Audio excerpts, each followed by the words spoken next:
Hello नमस्कार दोस्तों, आभार अभिनंदन। मेरे यूट्यूब चैनल में आप सब लोगों का स्वागत है दोस्तों। मैं आशा करता हूँ कि मेरे वीडियो आपको अच्छे लग रहे होंगे। तो मेरे वीडियो को अधिक से अधिक लाइक करें, सब्सक्राइब करें और शेयर करें दोस्तों। और कमेंट बॉक्स में कमेंट करके ज़रूर बताएं दोस्तों कि आपको मेरे वीडियो कैसे लग रहे हैं दोस्तों। चलो अब आज का राजस्थान जीके का नया टॉपिक स्टार्ट करते हैं हम लोग। आज हम राजस्थान जीके का नया टॉपिक स्टार्ट करेंगे, किसान आंदोलन। कौन कौन से किसान आंदोलन हुए हैं राजस्थान में, जैसे बिजोलिया किसान आंदोलन हुआ है, बरहड़ किसान आंदोलन हुआ है, बूंदी किसान आंदोलन हुआ है, बेंगू किसान आंदोलन हुआ है दोस्तों। हम सारे किसान आंदोलन करेंगे। तो सर्वप्रथम हम करते हैं बिजोलिया किसान आंदोलन। बिजोलिया किसान आंदोलन पहले से हम थोड़ी बात पढ़ते हैं कि राजस्थान में राजनीतिक, आर्थिक और सामाजिक व्यवस्था त्रिस्तरीय रही है, जिसमें राजा हुआ है, सामंत या जागीरदार हुआ है और तीसरा कौन, कर्षक हुआ है। ठीक है दोस्तों, अब हम स्टार्ट करते हैं बिजोलिया किसान आंदोलन। बिजोलिया किसान आंदोलन, बिजोलिया वर्तमान में भीलवाड़ा में पड़ता था और सांगा ने बिजोलिया अशोक परमार को दिया था। सांगा ने भैंसरोडगढ़ से लेकर बिजोलिया तक की जमीन किसको दी थी, अशोक परमार को दी थी दोस्तों। यहाँ का जागीरदार कौन था, अशोक परमार था। बिजोलिया के समय मेवाड़ का शासक कौन था दोस्तों, फतेह सिंह। फतेह सिंह को ही केसरी सिंह बारक ने क्या लिखा है, चेतावनी चुंगटिया। फतेह सिंह को केसरी सिंह बारक ने क्या लिखा है दोस्तों, चेतावनी चुंगटिया लिखा है दोस्तों। चलो अब हम स्टार्ट करते हैं बिजोलिया किसान आंदोलन। बिजोलिया में किसानों पर 84 प्रकार के टैक्स थे दोस्तों। कितने प्रकार के टैक्स लगते थे किसानों पर, 84 प्रकार के टैक्स लगते थे, जिनमें लाटा, कुंता, चौरी कर और तलवार बंधाई। चौरी कर किसके समय आया था, चौरी कर आया था कृष्ण सिंह के समय लगाया गया था 1903 में। चौरी कर 1903 में कृष्ण सिंह ने लगाया था। चौरी कर क्या था कि प्रत्येक किसान यदि अपनी पुत्री की शादी करता है, प्रत्येक किसान यदि अपनी पुत्री की शादी करता है तो उसे 5 रुपए टैक्स के रूप में सामंत को देने होंगे। चौरी कर क्या था दोस्तों कि यदि किसान अपनी पुत्री की शादी करता है तो वह 5 रुपए टैक्स के रूप में सामंत को देगा। फिर 1906 में पृथ्वी सिंह के समय क्या है, तलवार बंधाई टैक्स है। अब चलो दोस्तों हम स्टार्ट करते हैं बिजोलिया किसान आंदोलन।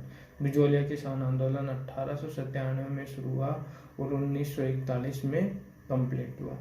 1897 से लेकर 1941 तक बिजोलिया किसान आंदोलन चला। 44 ईयर तक की बिजोलिया किसान आंदोलन चला, जो कि नॉन वायलेंस आंदोलन था, अहिंसात्मक आंदोलन था।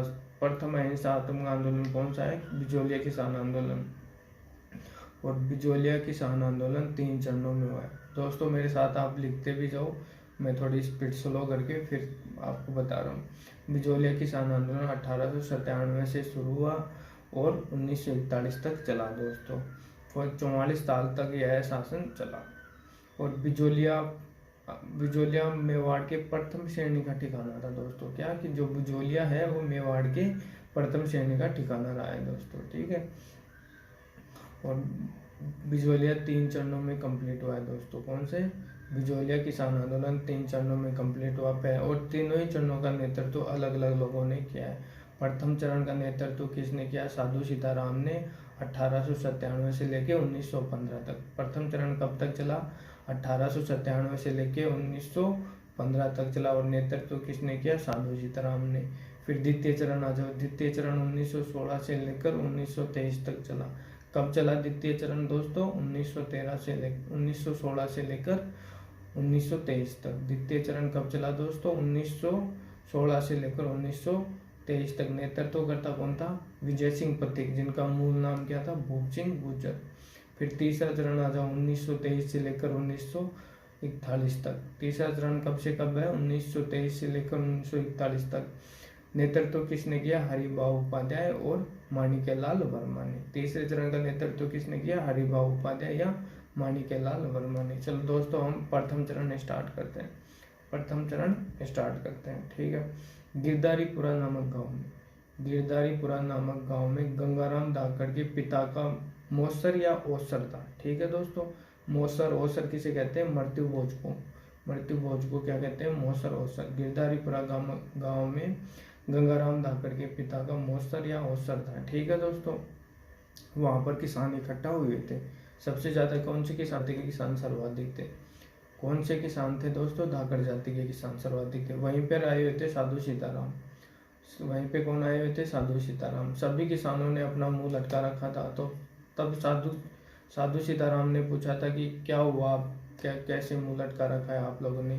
तब सभी किसानों ने अपनी समस्या बताई कि क्या हमारे ऊपर इतने प्रकार के टैक्स लग रहे हैं, उत्पीड़न हो रहा है, हम फसल हो नहीं रही, कैसे क्या करें? टैक्स भर ले, टैक्स ही टैक्स भरें, यहाँ कुछ बचत ही नहीं हो रही, क्या करें? तब साधु सीताराम ने नानजी पटेल और ठाकरी पटेल को फतेह सिंह के दरबार में भेजा था। किनको? नानजी पटेल और ठाकरी पटेल को फतेह सिंह के दरबार में भेजा।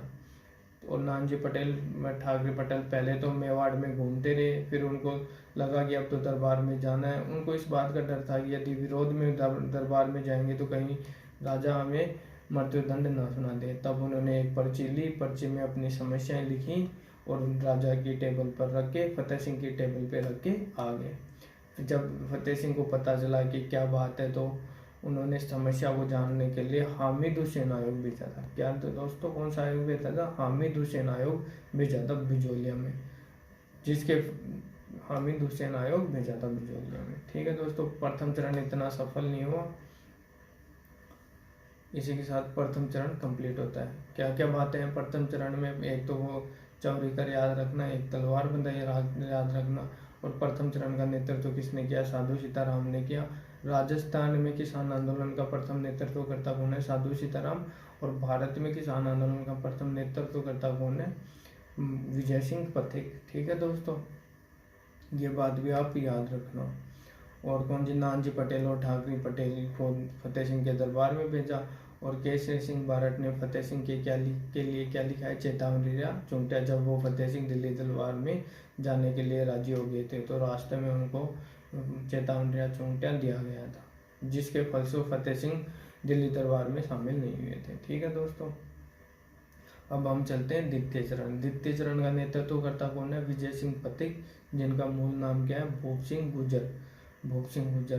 द्वितीय चरण के समय क्या रहा है दोस्तों? 1916 से 1923 तक। आप साथ साथ लिखते भी जाओ दोस्तों। 1916 से 1923 तक नेतृत्व करता कौन है? भूप सिंह गुर्जर या विजय सिंह पथिक। विजय सिंह पथिक ने 1916 में किसान पंच बोर्ड की स्थापना की।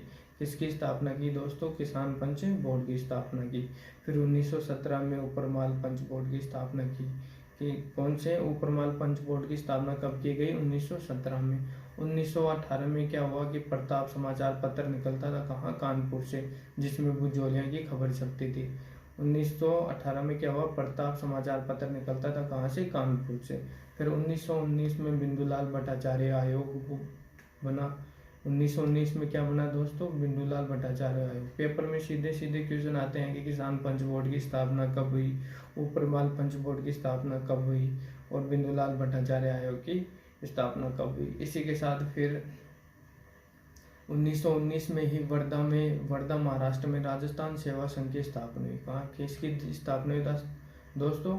राजस्थान सेवा संघ की स्थापना 1919 में वर्धा महाराष्ट्र में, जिसके नेतृत्वकर्ता कौन थे? विजय सिंह पथिक। और मंत्री कौन थे? राम नारायण चौधरी। और 1920 में राजस्थान सेवा संघ का स्थानांतरण अजमेर में हो गया। 1920 में राजस्थान सेवा संघ का स्थानांतरण कहाँ हो गया? अजमेर में हो गया दोस्तों। ठीक है। और बिजोलिया किसान आंदोलन की खबर किस में छपती थी? प्रताप समाचार में छपती थी। और जिनका राइटर कौन थे? गणेश शंकर विद्यार्थी। कौन थे राइटर? गणेश शंकर विद्यार्थी। मैं एक बार पुनः बोल रहा हूँ, आप लिख लो दोस्तों। बिजोलिया किसान आंदोलन की खबर प्रताप समाचार पत्र में छपती थी, जिसके राइटर कौन है? गणेश शंकर विद्यार्थी। और बिजोलिया किसान आंदोलन में ही संदेशवाहक का कार्य कौन करता था? बिजोलिया किसान आंदोलन में संदेशवाहक का कार्य कौन करता था? तुलसी बिल। दोस्तों कौन करता था? तुलसी बिल। और द्वितीय चरण यही कंप्लीट होता है दोस्तों। हम तृतीय चरण की बात करें। हाँ, यहीं पर एक बात और याद कर लो कि राजस्थान मध्य भारत की स्थापना कब हुई थी? 1918 में। राजस्थान मध्य भारत की स्थापना कब हुई दोस्तों? 1918 में। प्रथम अधिवेशन कहाँ हुआ? दिल्ली में। दूसरा अधिवेशन नागपुर में। और तीसरा अधिवेशन कहाँ हुआ था इसका? अजमेर में।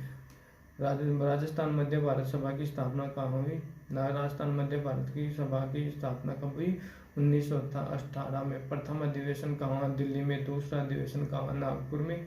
तीसरा अधिवेशन कहाँ हुआ दोस्तों? अजमेर में। इसी के साथ दूसरा चरण भी कंप्लीट होता है दोस्तों बिजोलिया किसान आंदोलन का। और इसी के साथ आप ये याद रख लो, बिजोलिया किसान आंदोलन में माणिक्यलाल वर्मा ने पंछेड़ा गीत गाया है। कौन सा? पंछेड़ा गीत बिजोलिया किसान आंदोलन में माणिक्यलाल वर्मा ने गाया है। ठीक है दोस्तों। तीसरा चरण कब हुआ था? 1923 से 1941 में। तीसरे चरण का नेतृत्व करता कौन था? हरिभाऊ उपाध्याय और कौन था? माणिक्यलाल वर्मा। तीसरा चरण कब स्टार्ट हुआ? 1923 से 1941 तक, और नेतृत्व करता कौन था? हरिभाऊ उपाध्याय और माणिक्यलाल वर्मा की खबर किस में आती थी? प्रताप समाचार उत्तर में। और तुलसी भील क्या थे? संदेशवाहक का कार्य करते हैं दोस्तों। इसी के साथ बिजोलिया किसान आंदोलन कंप्लीट होता है। चलो दोस्तों, मिलते हैं नेक्स्ट वीडियो में, अगला किसान आंदोलन पढ़ेंगे। जय हिंद दोस्तों।